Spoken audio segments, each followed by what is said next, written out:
آج کی اس نشست کا عنوان زندگی آمد برائے بندگی، زندگی کی مقصدیت کو بیان کرنا ہے۔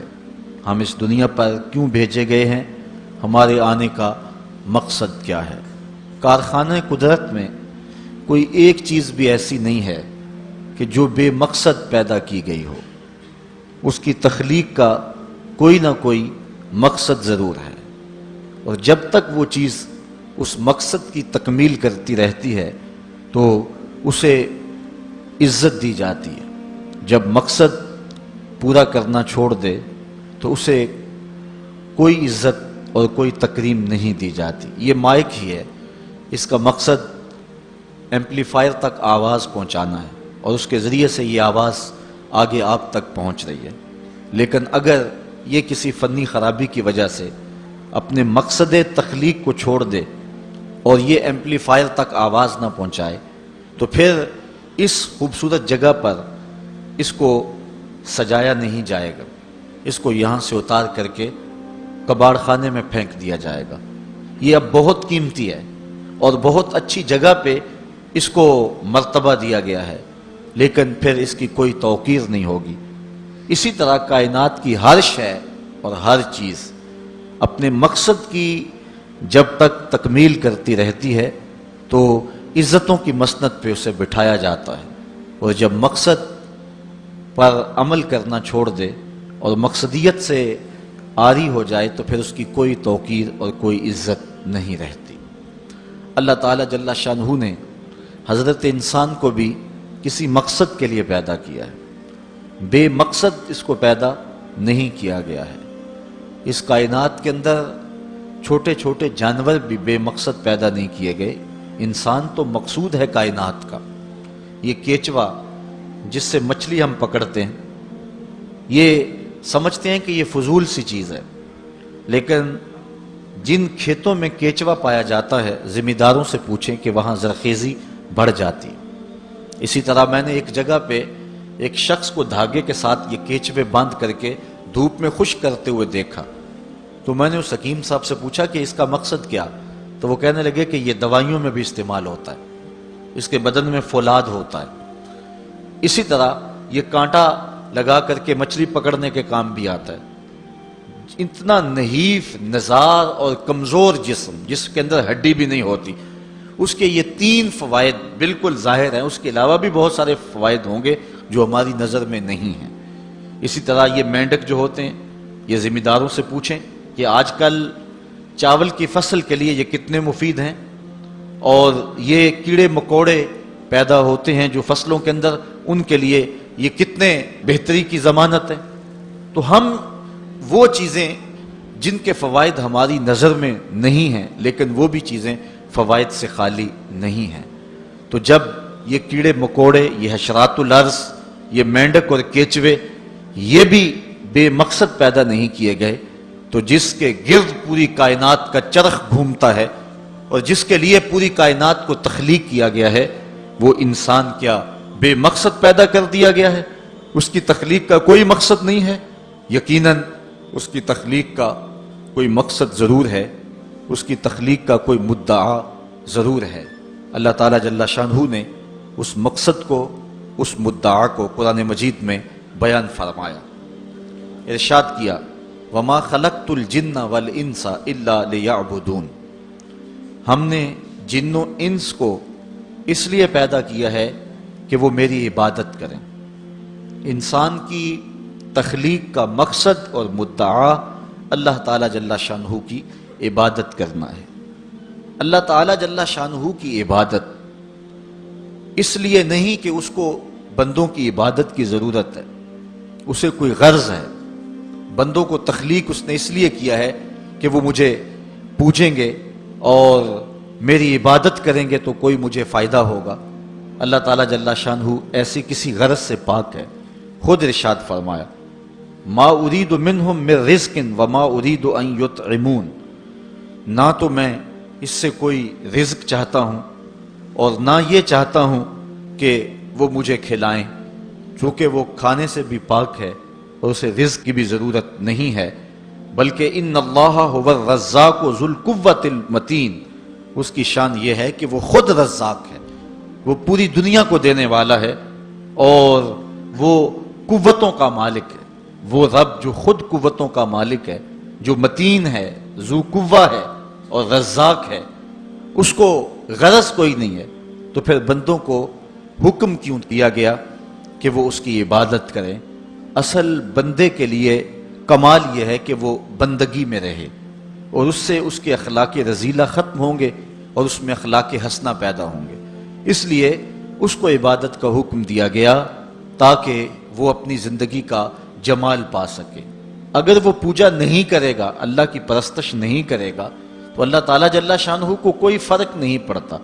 کائنات کی کوئی چیز نہیں ہے جو طوعاً اور کرہن اس کے حضور سجدہ ریز نہیں ہے، اس کی تسبیح نہیں بولتی۔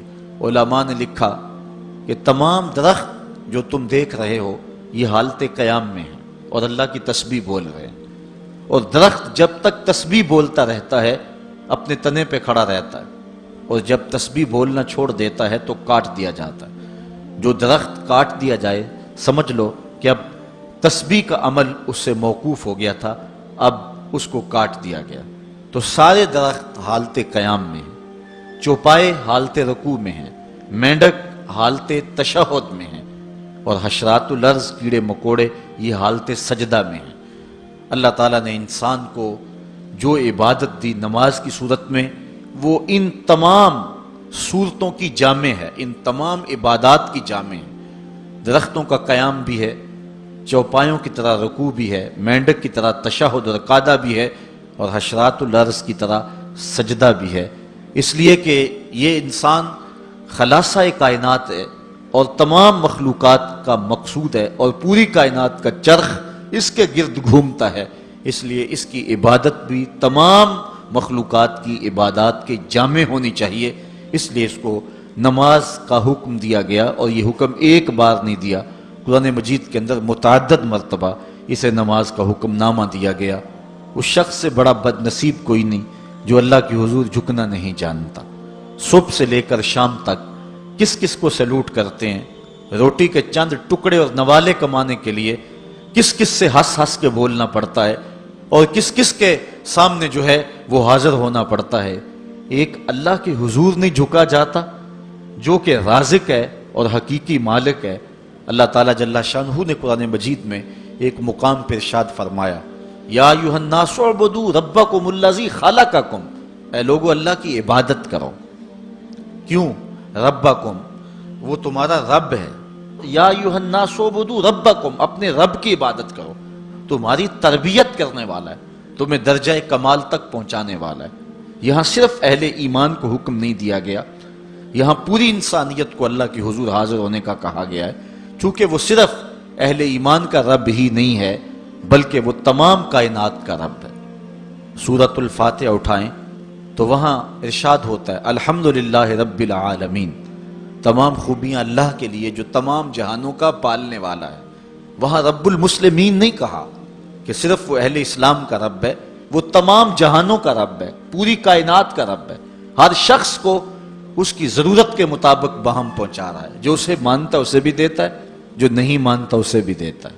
کبھی ایسا نہیں ہوا کہ اس کے حضور کوئی سجدہ ریز نہ ہوتا ہو اور اس نے اس کے رزق کے دروازے بند کر دیے ہوں، سورج کو حکم دیا ہو اس کے گھر میں روشنی نہ بھیجنا، یہ میرے نافرمانوں کا گھر ہے۔ آپ 3 مہینے بل نہ دیں تو واپڈا والے آپ کا میٹر کاٹ دیں گے، آپ بل نہ دیں تو گیس والے آپ کا میٹر کاٹ دیں گے، ٹیلی فون کا بل نہ دیں تو وہ تار کاٹ دیں گے، لیکن ساری زندگی کوئی اس کی حضور سجدہ ریز نہ ہو۔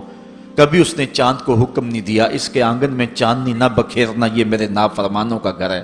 کبھی ہوا کو نہیں کہا اس کے ویڑے میں آکسیجن نہ پہنچنے پائے، یہ نافرمانوں کا گھر ہے، بلکہ سورج جس طرح روشنی حضرت بایزید بسطامی کے گھر میں بکھیرتا ہے اس عاصی کے گھر میں ایسے ہی بکھیرتا ہے۔ یہ اس کی ربوبیت ہے جس کا عموم پوری انسانیت کو فیض دے رہا ہے۔ حضرت ابراہیم علیہ السلام کی عادت تھی کہ مہمان کے بغیر کھانا نہیں کھاتے تھے، اور جو کھانا مہمان کے ساتھ کھایا جائے اس کا حساب بھی نہیں ہوگا۔ ساری زندگی یہ ان کا معمول رہا ہے، اور مہمان تمہارے گھر میں آ کر کے تمہارا نہیں کھاتا، وہ اپنا حصہ خود لے کر کے آتا ہے۔ مہمان کو دیکھ کر کے ناک منہ نہیں چڑھانا چاہیے، خوشی کے آثار چہرے پہ ظاہر ہوں کہ اللہ تعالیٰ نے یہ مہمان مجھے عطا فرما دیا۔ تو حضرت ابراہیم علیہ السلام کی یہ عادت تھی کہ مہمان کے بغیر کھانا نہیں کھاتے تھے۔ ایک دن بھوک لگی، گھر والوں کو کھانا پکانے کا کہا اور خود مہمان ڈھونڈنے نکلے۔ ایک شخص کو جو کہ بوڑھا تھا لے آئے، دسترخوان پہ بٹھایا، کھانا جب لگ گیا تو اس کو کہا اللہ کا نام لے کے شروع کرو۔ اس نے کہا میں تو اللہ کو نہیں مانتا۔ آپ نے فرمایا کہ میں تیرے سے کوئی ربط، رشتہ اور تعلق نہیں رکھتا، اللہ ہی کے نام پہ تجھے کھلا رہا ہوں، تو میرے رب کا نام تجھے کم از کم لینا چاہیے۔ اس نے کہا میں تو بتوں کا پجاری ہوں اور روٹی کے چند ٹکڑوں کے لیے اپنے بتوں سے بے وفائی نہیں کر سکتا۔ آج لوگ چائے کی پیالی پہ دین بیچ رہے ہیں، لیکن دیکھیے وفا کی ریت نبھا گیا نا۔ اس نے کہا کہ میں بتوں سے بے وفائی روٹی کے ٹکڑوں اور چند لقموں کے لیے نہیں کر سکتا۔ حضرت ابراہیم علیہ السلام بولے جب تو اتنا غیرت مند ہے کہ میرے رب کا نام نہیں لیتا اور اپنے بتوں سے بے وفائی نہیں کر سکتا، تو پھر میرا بھی تو کیا لگتا ہے، اگر میرے رب کو نہیں مانتا تو میں تو کھانا اس رب کے نام پہ کھلاؤں گا، کھاتا ہے تو ٹھیک، نہیں تو تیری مرضی۔ وہ حضرت ابراہیم علیہ السلام کے دسترخوان سے اٹھ کے چلتا بنا، وہ گیا تو جبریل امین حاضر ہو گئے، سلام دیا، سندیسہ سنایا۔ رب کہتا ہے اے میرے خلیل، تو نے میرا ایک بندہ ناراض کر دیا۔ یا اللہ، وہ تیرا بندہ تھا؟ وہ تو تیرا نام لینا گوارا نہیں کرتا تھا، اور تو فرما رہا ہے کہ وہ میرا بندہ تھا۔ ارشاد ہوا ابراہیم بتاؤ اس کی عمر کتنی ہوگی؟ یا اللہ 80 سال کے قریب ہوگی۔ کہا اتنا عرصہ ہو گیا نا میں اس کو رزق دے رہا ہوں، تم ایک دن نہیں کھلا سکے؟ اب حضرت ابراہیم اس کو ڈھونڈ رہے ہیں، وہ دور پہاڑ پہ جا چکا ہے۔ اس کے قریب پہنچے، کہا میاں کھانا ٹھنڈا ہو رہا ہے، جلدی آؤ۔ اس نے کہا ایک شرط ہے، تمہارے رب کا نام نہیں لوں گا۔ کہا نہ لینا آؤ۔ تو کہنے لگا لہجے میں اتنا گداز، اتنی نرمی کیسے آ گئی؟ تم تو کہتے تھے رب کے نام کے علاوہ کھلاؤں گا نہیں۔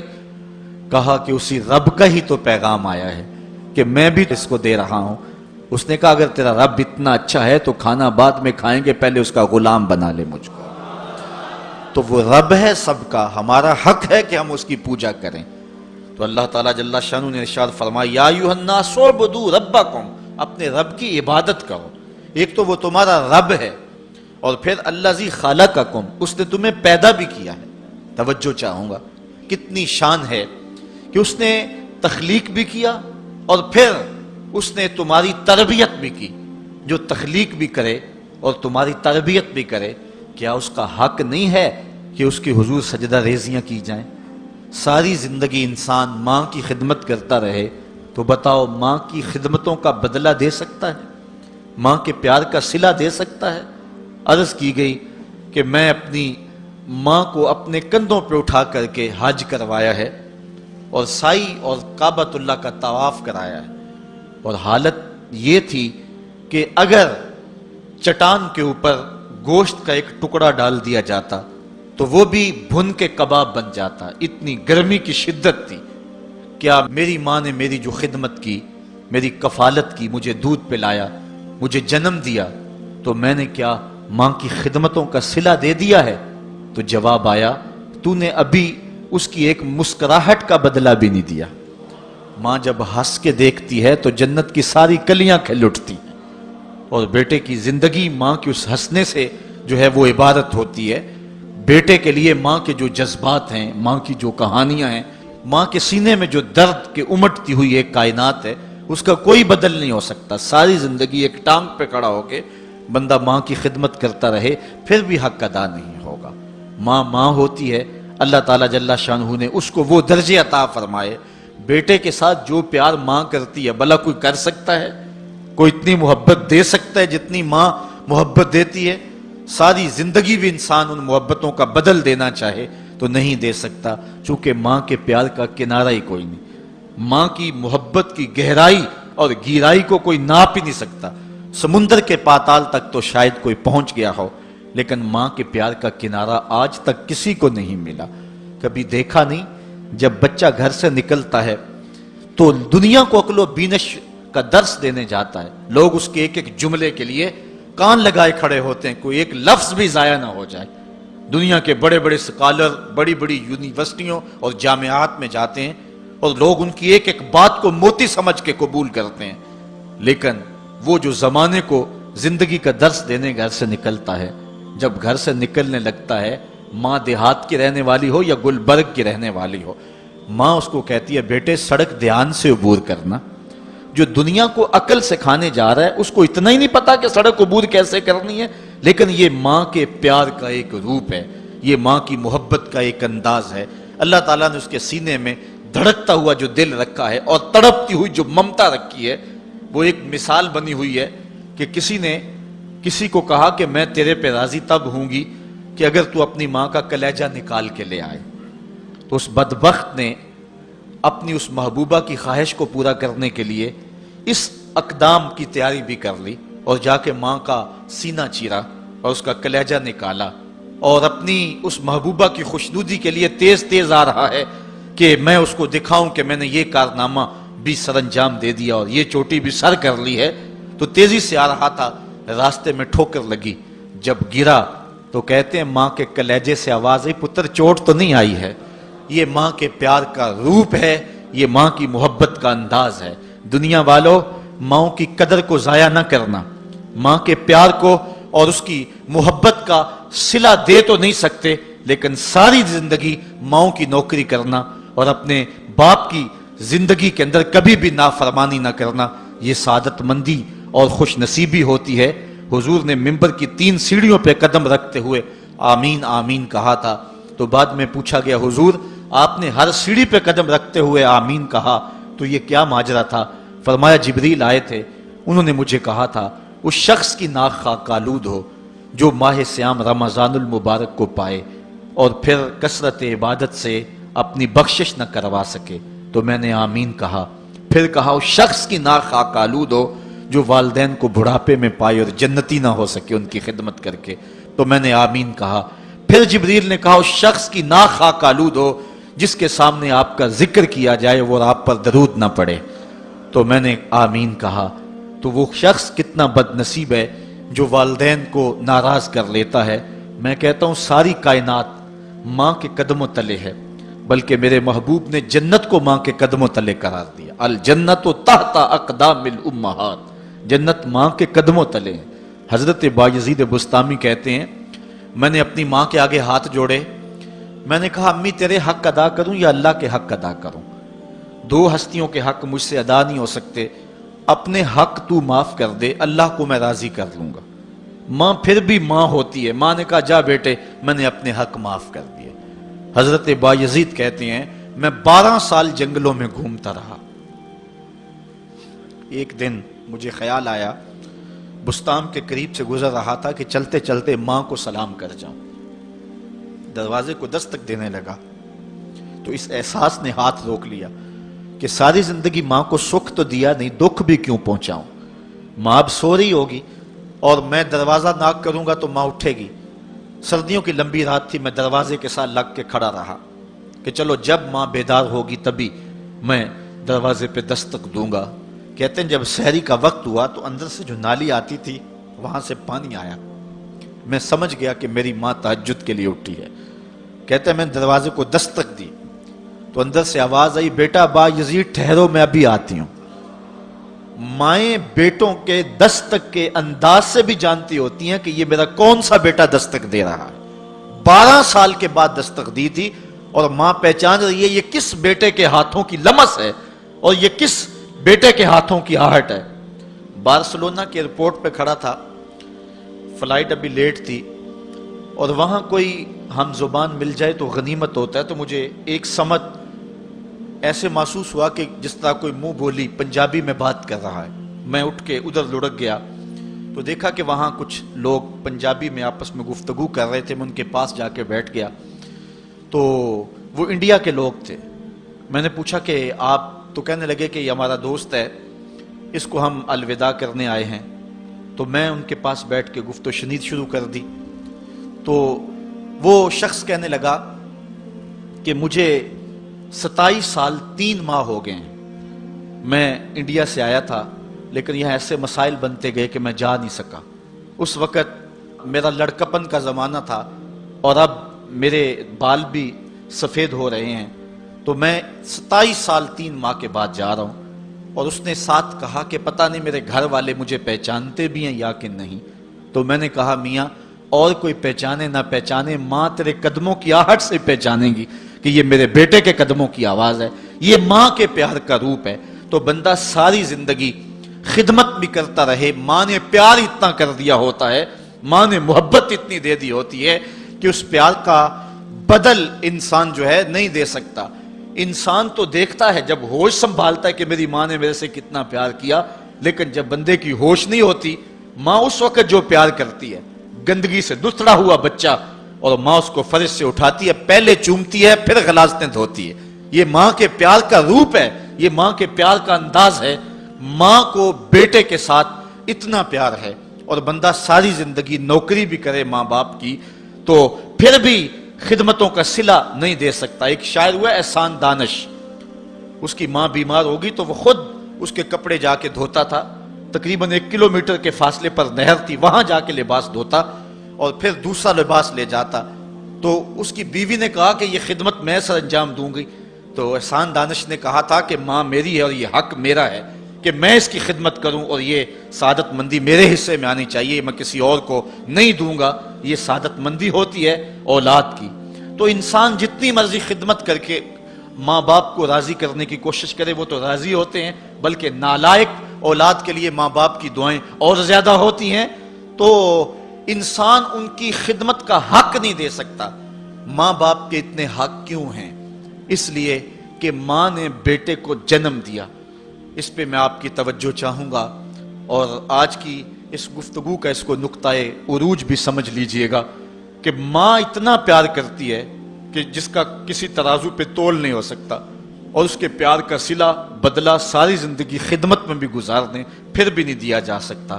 اس قدر ماں کے حق کیوں ہیں؟ اس لیے کہ ماں نے بچے کو جنم دیا ہے۔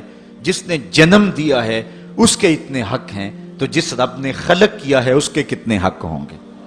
جس نے تخلیق کیا ہے، دست قدرت سے بنایا ہے، تو پھر اس کے کتنے حق ہوں گے؟ تو مجھے بتائیے اس شخص سے بڑا بدبخت کوئی ہو سکتا ہے جو اللہ کے حضور سجدہ ریزی نہیں کرتا؟ صبح کے وقت چڑیاں بھی اللہ کا نام لے رہی ہوتی ہیں، حشرات الارض بھی رب کا نام پکار رہے ہوتے ہیں، بلوں سے سر نکال کر جانور بھی اللہ کا نام پکار رہے ہوتے ہیں، اور اس شخص سے بڑا بد نصیب زمانے میں کوئی نہیں ہے کہ جو اللہ کی حضور جھکنا نہیں جانتا، جو اللہ کی حضور جو ہے وہ عبادت کا سر نہیں رکھتا۔ تو ارشاد فرمایا یا ایھا الناس اعبدوا ربکم الذی خلقکم والذین من قبلکم۔ انسان کے دل میں خیال آتا ہے کہ مجھے تو والدین نے مجھے پیدا کیا، تو فرمایا اب بتاؤ تمہارے والدین کو کس نے پیدا کیا؟ اگر کہو کہ ان کے والدین ہیں تو ان کو کس نے پیدا کیا؟ پھر ان کو کس نے پیدا کیا؟ بات حضرت آدم علیہ السلام تک چلی جائے گی، پھر حضرت آدم علیہ السلام کو کس نے پیدا کیا؟ تمہیں ماننا پڑے گا، انکار نہیں کر سکو گے کہ وہ رب ہے جو تمہیں پیدا کرنے والا ہے۔ ماں کے رحم کے اندر کون نقش و ونگار دینے والا ہے؟ کس نے گوشت کے لوتھڑے کو بولنا سکھایا ہے؟ کس نے چشم خانوں کے اندر روشن چراغ رکھ دیے ہیں؟ اور کس نے سر کے اندر ایک نشیط اور روشن دماغ رکھ دیا ہے؟ کس نے ہاتھوں کو پکڑنے کی قوت دی اور کانوں کو شنوائی کی طاقت دی؟ اور کس نے جو ہے وہ سونگھنے کی قوت اور قوت شامہ ناک کے نتنوں کے اندر رکھ دی؟ کون ہے جو ٹانگوں میں زور پیدا کرتا ہے؟ کون ہے جس نے چھاتی کو طاقت دی؟ کون ہے جس نے انسانیت کو احسن تقویم بنایا؟ انسان کیا تیرا حق ہے کہ مسجد کے قریب سے تو گزر جائے اور اللہ کا نمائندہ پکار رہا ہو حیا علی الصلاۃ حیا علی الفلاح، آجا نیکی کی طرف، آجا نماز کی طرف، اور تو جو ہے وہ اس کو سننے کے باوجود گزر جائے؟ ایسا ہو سکتا ہے کہ تو اس کے حضور آئے نہ، حاضر ہی نہ ہو؟ یہ بد نصیبی نہیں تو اور کیا ہے۔ اللہ تعالیٰ جل شانہ ہمیں اپنی عبادت کی توفیق نصیب فرمائے، اور یہ سعادت مندی ہے۔ اب عبادت کسے کہتے ہیں؟ عبادت کے کئی مفاہیم ہیں۔ ایک عام مفہوم عبادت کا پوجا اور پرستش کرنا ہے، اور یہ اللہ کے علاوہ کسی کا حق نہیں ہے، اللہ ہی کی پوجا کی جائے، اور کوئی اس بات کا استحقاق نہیں رکھتا کہ اس کی پوجا پاٹ کی جائے، ایک خدا کو پوجیں گے۔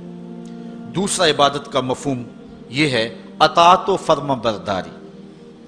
بندے کے لیے جمال اور حسن ہی بندگی ہے، وہ اللہ کے حضور اپنا سر جھکائے اس طرح کہ جو اس کا حکم ہے اس کو بجا لائے، وہاں سے سر نہ پھیرے اور اس میں اپنی عقل، اپنی سمجھ، اپنے فہم و ادراک کے گھوڑے نہ دوڑائے، بس اس کے حکم کو ہر صورت کے اندر قبول کرے۔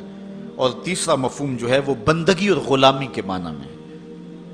بندگی اور غلامی کے معنی میں عبادت ہے کہ بندہ اس کا جو ہے وہ اس طرح غلامی کا حق نبھائے جس طرح غلام کو آقا کی کسی بات پہ کوئی اعتراض نہیں ہوتا۔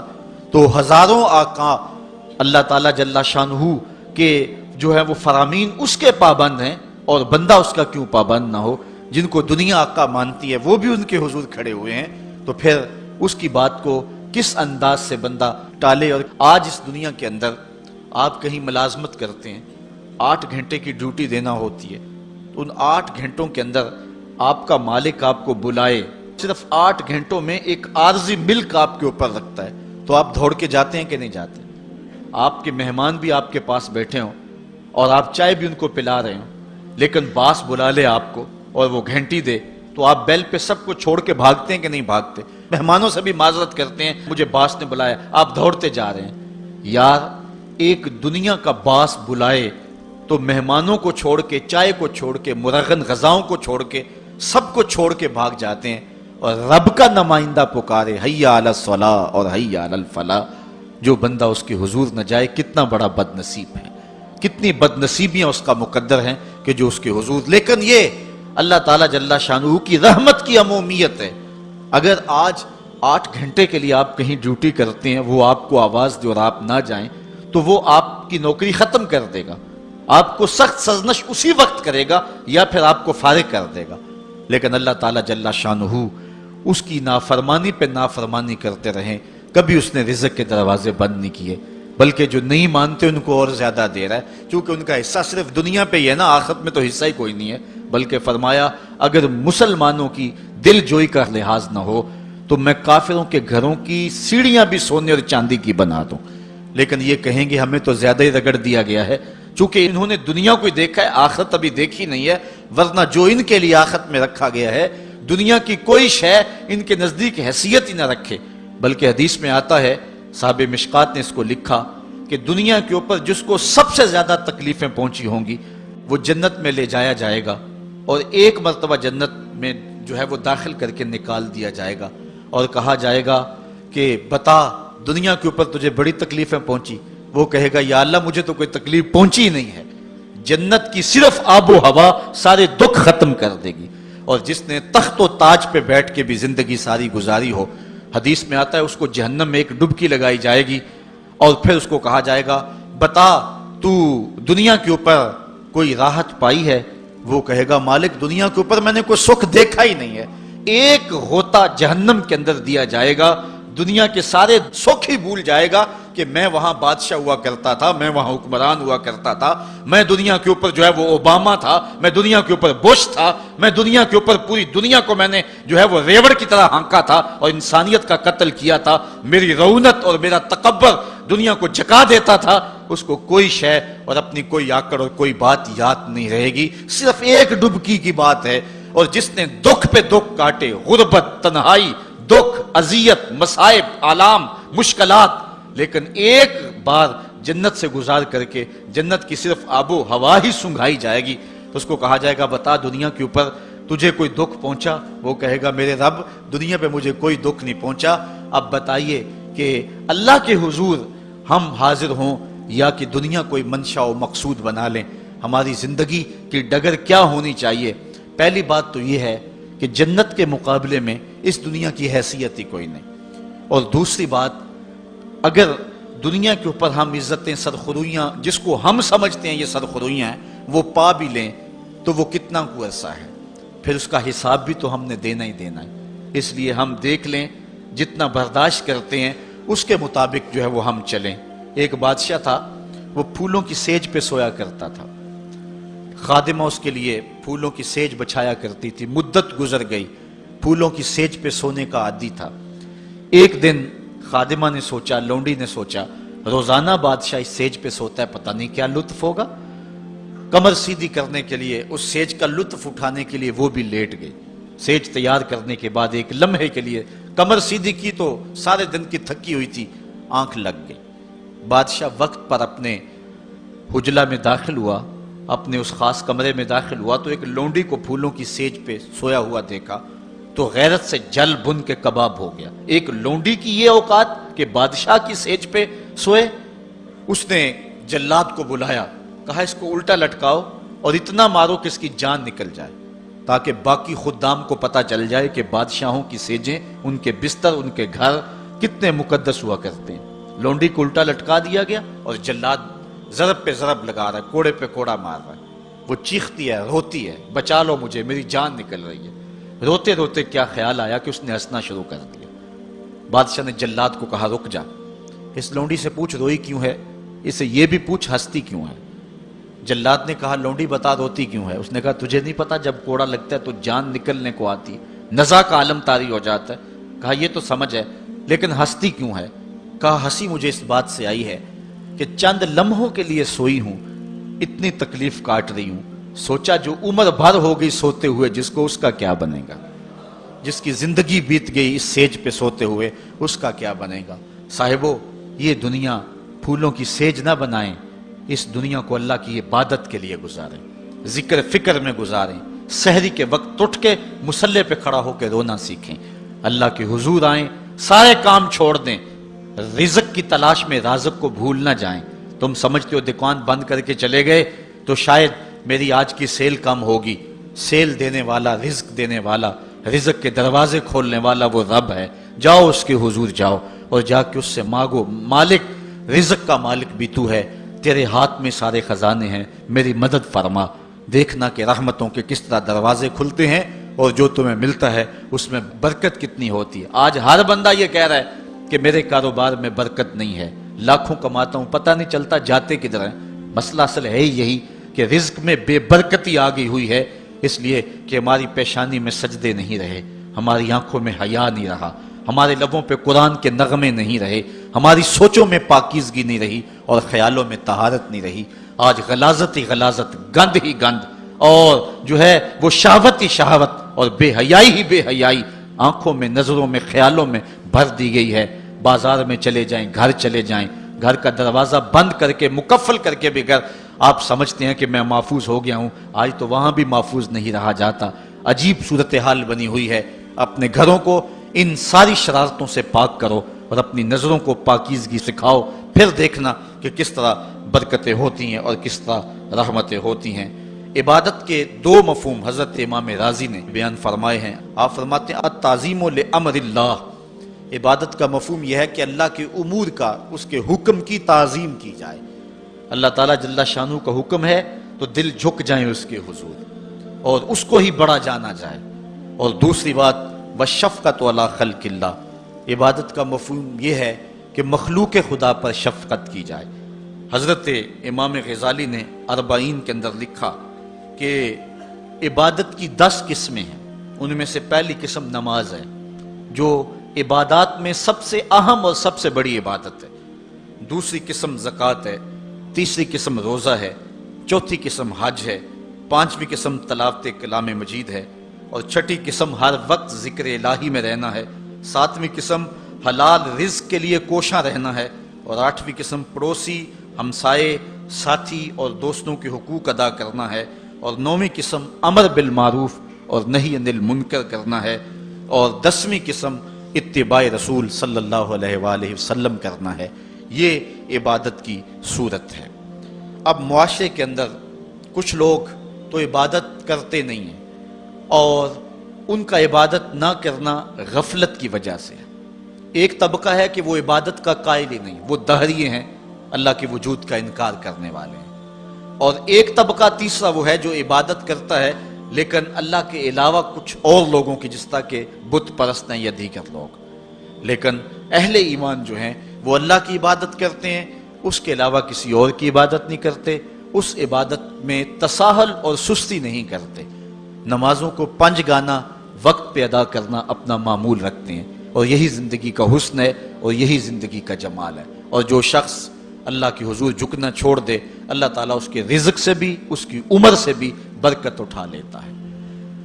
عبادت کا ایک مفہوم علماء نے اللہ تعالیٰ کی پہچان بھی بیان فرمایا۔ حضرت مولا کائنات سیدنا علی المرتضیٰ رضی اللہ تعالی عنہ نے وما خلقت الجن والانس الا لیعبدون کا ترجمہ کیا ہے اے لیعرفونی، یعنی ہم نے جن و انس کو اس لیے پیدا کیا کہ وہ مجھے پہچان جائیں۔ اللہ تعالیٰ جل شانہ کی پہچان بندے کے اوپر جو ہے وہ ضروری ہے، اور جو شخص اس دنیا پہ رہ کے رب کی معرفت حاصل نہ کر سکا تو وہ قیامت کے دن بھی نابینا اٹھایا جائے گا۔ اللہ تعالیٰ جل شانہ نے یہ بات قرآن میں واضح طور پہ بیان فرمائی، من کان فی ھذہ اعمی فہو فی الآخرۃ اعمی واضل سبیلا، جو اس دنیا پر اندھا رہا کل قیامت کے دن بھی اندھا ہی اٹھایا جائے گا۔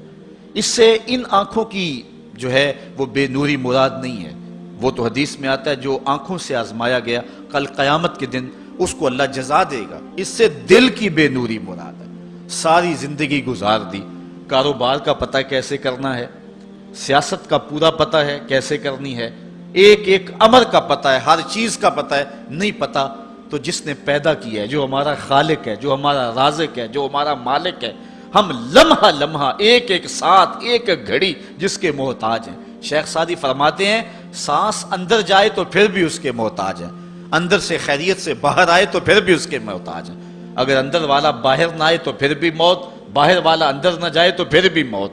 تو ہم ایک سانس میں کئی بار اس کے محتاج ہیں اور لمحہ لمحہ اس کے محتاج ہیں، جو ہماری ہر ضرورت کی کفالت کرنے والا ہے، جو ہمارا خالق بھی ہے، رب بھی ہے، مالک بھی ہے اور ضروریات کا کفیل بھی ہے، اور اس کو ہم نہیں پہچانتے۔ باقی ہر دنیا کی چیز ہمیں آتی ہے، ہمیں ایک ایک چیز سے پتہ ہے، ہمیں اتنا بھی پتہ ہے کہ فلاں کرکٹر نے چوکے کتنے لگائے اور چھکے کتنے لگائے ہیں، اس نے فلاں میچ میں سینچریاں کتنی کی ہیں، ہمیں اتنی تفصیلات کا علم ہے، ایک ایک شخص کے بارے میں ہمیں پتہ ہے، لیکن نہیں پتہ تو اس کا نہیں پتہ جو ہماری شاہ رگ سے بھی نیڑے رہتا ہے، جو ہمارے دلوں کے قریب رہتا ہے، جس نے ہمیں زندگی کی بہاریں اور زندگی کا جمال دیا۔ آئیے اپنے رب کو پہچانیں، اور جو شخص اپنے رب کی معرفت حاصل نہیں کر سکا وہ قیامت کے دن بھی اندھا اٹھایا جائے گا۔ اللہ تعالیٰ جل شانہ نے محبوب علیہ الصلوۃ والسلام کے سینے پر اترنے والی اس کتاب میں اس بات کو اعلانیہ طور پر واضح بیان فرمایا گیا۔ اسی لیے اقبال نے کہا تھا دل بینا بکر طلب خدا سے کہ آنکھ کا نور دل کا نور نہیں ہے۔ میں عبادت کے عنوان سے گفتگو کو ادھورا سمجھوں گا جب تک میں حضور کی ابدیت کو بیان نہیں کروں گا۔ حضور کی عبادت کا عالم یہ ہے، اللہ کے حضور سجدہ ریزیوں کا اور دیگر عبادت کی جتنی بھی اقسام اور صورتیں ہیں، آقا کریم اللہ کے حضور ساری ساری رات قیام فرماتے ہیں، ہمیں تو جگایا جاتا ہے، اذانیں دی جاتی ہیں پھر بھی نہیں اٹھتے، لیکن وہاں کیا ہے کہ اللہ تعالیٰ خود فرماتا ہے محبوب ساری رات جاگا نہ کرو، کچھ سو بھی تو لیا کرو۔ اللہ اکبر۔ اور اتنی اللہ کے حضور عبادت کرتے ہیں حتی تتورم قدماہ، یہاں تک کہ حضور علیہ السلام کے مبارک قدم جو ہیں وہ سوج جاتے ہیں، اور آقا کریم علیہ الصلوۃ والسلام سے کہا گیا حضور آپ کے وسیلے اور صدقے سے اللہ نے اگلوں اور پچھلوں کے گناہ معاف کر دیے، لیکن اس کے باوجود بھی آپ اتنی کثرت کے ساتھ عبادت کرتے ہیں۔ تو حضور نے فرمایا کہ میں اللہ کا عبد شکور نہ بنوں، اس کا شکر گزار بندہ نہ بنوں جس نے اتنی نعمتیں اور اتنی کرم نوازیاں میرے اوپر نازل فرمائیں۔ اس نے اتنا کرم کیا، ذرا دیکھیں تو صحیح، اپنے اندر جھانک کر کے تو دیکھو کتنے کرم ہے اس کے، کتنے فضل ہے اس کے، کتنی نعمتیں ہیں جس کا ہمیں علم بھی نہیں ہے، لیکن وہ ہمارے اوپر پہم برس رہی ہیں۔ میرا ایک دوست تھا، اس کے منہ میں یہ جو لعاب آتا ہے اس کی مقدار کم ہو گئی، تو اتنا مسئلہ بنا اس کے لیے کہ ایک آنکھ کی بینائی بھی جاتی رہی، دوسری آنکھ کی بینائی بھی متاثر ہو رہی ہے۔ مرض کیا ہے کہ منہ میں یہ جو لعاب آتا ہے یہ قدرتی گریس ہے، نظام انہضام میں مدد دیتی ہے، بولنے بھی طاقت دیتی ہے۔ اگر یہ لعاب کم پڑ جائے جس کو ہم نے کبھی نعمت ہی نہیں سمجھا، یہ بھی اللہ کی نعمت ہے۔ دنیا کا بہت بڑا شخص اوناسس یونان کا رہنے والا تھا اور جہازوں کی کمپنی ہے اس کی، لیکن ہوا کیا، یہ دنیا کے وہ جو امیر ترین لوگوں کی فہرست بنتی ہے اس میں شاید دوسرے یا تیسرے نمبر پہ اس کا نام تھا۔ تو آج کل تو سنا کہ پاکستان میں ایک شخصیت آگے جا رہی ہے، وہ پہلے نمبر پہ آنے والی ہے، تو بس تھوڑے نمبر رہ گئے ہیں، ورنہ جو ہے وہ پوری دنیا کا سب سے امیر ترین شخص ہمیں کسی اور ملک میں نہیں ڈھونڈنا پڑے گا، وہ ہمارے خون پسینے کو نچوڑ کر کے ہمارے اندر سے کوئی ہوگا۔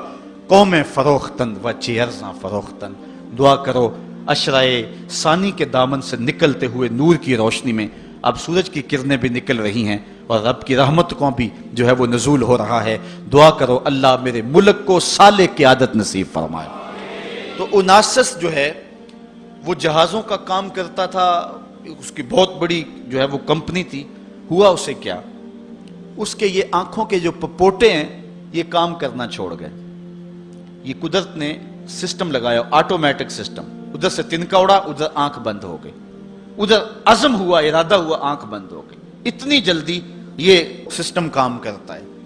اس کو یہ مرض لاحق ہوا کہ جو پٹھے ہیں نا اس کے, یہ کام کرنا چھوڑ گئے. اب ڈاکٹر سلوشن ٹیپ لگا کے آنکھ کھولتا تھا اور رات کو سونا ہوتا تو وہ ٹیپ اتار دیتا. کسی نے اناسس سے پوچھا کہ تیری زندگی کی سب سے بڑی آرزو, انٹرویو کرتے ہوئے اس نے کاش میں اپنی آنکھیں اپنی مرضی سے کھول سکوں. کہا اس کے لیے قیمت لگانی پڑے تو کوئی پیسے لگا سکتا ہے؟ اس نے کہا ساری دولت جھونک دوں گا لیکن کاش اپنی آنکھیں اپنی مرضی سے کھول سکوں. تو یہ کتنی بڑی نعمت ہے, ہم نے کبھی سوچا, گمان بھی نہیں کیا کہ کیا کیا سسٹم اس نے لگائے ہوئے. یہ تو ایک سادہ سا سسٹم ہے, ورنہ کیا نظام انہضام کا سسٹم ہے, تنفس کا نظام ہے, اور اس کے علاوہ جو ہے وہ دماغ اللہ نے عطا فرمایا. کتنا غافل شخص ہے کہ اس کی اتنی نعمتیں وصول کرنے کے بعد بھی اس کے حضور حاضر نہیں ہوتا. لیکن میرے اور آپ کے آقا و مولا اللہ کے وہ با کمال بندے ہیں کہ بندگی کی انتہا حضور کی ذات ہے. اللہ تعالیٰ نے اپنے محبوب کو عبد ہی نہیں کہا, عبدہو کہا ہے. معراج کی قربت خاص میں اس کے باوجود اللہ جل شانہ کے حضور جب پیش ہوتے ہیں تو اللہ تعالیٰ جل شانہ اپنے محبوب سے کہتا ہے بما اشرفک یا احمد, پیارے بتا تجھے کس چیز سے نوازوں. تو محبوب جواب میں عرض کرتے ہیں بنسبتی الیک شرفنی بالعبودیہ, مالک مجھے اپنا بندہ کہہ کے پکار دے. بندے کے لیے سب سے بڑا اعزاز ہے کہ وہ بندہ ہو, اس کا غلام ہو اور اس کے حضور سر بسجود رہے. آج کی اس حسین صبح میں اور اس روشن رت کے اندر بندگی کے عنوان سے یہ چند باتیں میں آپ کے گوش گزار کی. اللہ تعالیٰ مجھے آپ کو اپنی رحمتوں اور کرم نوازیوں کا نور نصیب فرمائے. فی اللہ چمبے دی بوٹی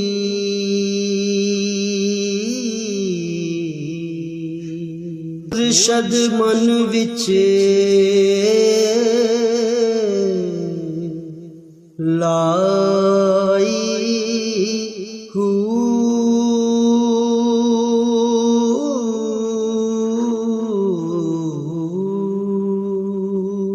اس بات دا